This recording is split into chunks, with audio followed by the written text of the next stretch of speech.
എൻ്റെ വീഡിയോ ഒക്കെ കണ്ടിട്ട് ഉസ്താദുമാരെ ട്രോളുന്ന വീഡിയോയും അവർ പലിശ കൊടുക്കുന്ന വീഡിയോ എന്നൊക്കെ പറഞ്ഞ് ചെയ്യുന്ന വീഡിയോ കണ്ടിട്ട് ഓരോരുത്തർ ചോദിക്കുന്നുണ്ട് ഉസ്താദുമാർ പലിശ കൊടുക്കുമോ. ഉസ്താദുമാർ പലിശ കൊടുക്കും. ഉസ്താദുമാർ പലിശക്ക് കൊടുക്കുന്നതിൻ്റെ പേര് മാറ്റം ഉണ്ടാവുന്നുള്ളൂ. അവർ പറയൽ ലാഭവിഹിതം എന്നാണ് പറയൽ. ഒരു സ്ഥാപനത്തിൽ അനുഭവിച്ച ആളായതുകൊണ്ടാണ് കേട്ടോ പറയണത്, നേരിട്ട് അനുഭവിച്ച ആളായതുകൊണ്ടാണ് പറയണത്.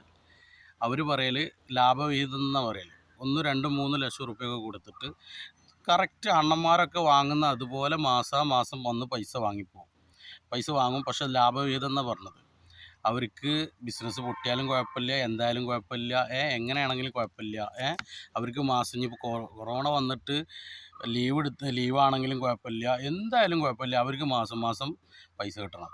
അപ്പോൾ ഇതും പലിശ തന്നെയല്ലേ? എൻ്റെ ഒരു അറിവിൽ ഇതും പലിശയാണ്. ഇനിയിപ്പോൾ ഇതിന് വ്യാഖ്യാനമായിട്ട് ആരെങ്കിലുമൊക്കെ ഉസ്താദുമാർ വരണുണ്ടെങ്കിൽ വരണം കേട്ടോ. കമൻറ്റ് ബോക്സും കാര്യങ്ങളൊക്കെ ഞാൻ ഓപ്പൺ ആക്കിയിട്ടിരിക്കണ്. ഞാൻ കച്ചവടം ചെയ്യുന്ന സമയത്തൊക്കെ എനിക്ക് ഏറ്റവും കൂടുതൽ ബാധ്യത വന്നിട്ടുള്ളത് ഉസ്താദുമാരുടെ അടുത്തുനിന്നാണ്. ഉസ്താദുമാർക്ക് കൊടുക്കാൻ വേണ്ടിയിട്ടാണ് ബാധ്യത. കാരണം എന്താ, പലിശക്ക് എടുത്തതാണ്. നമ്മൾ ഓപ്പണായിട്ട് പറയാമല്ല.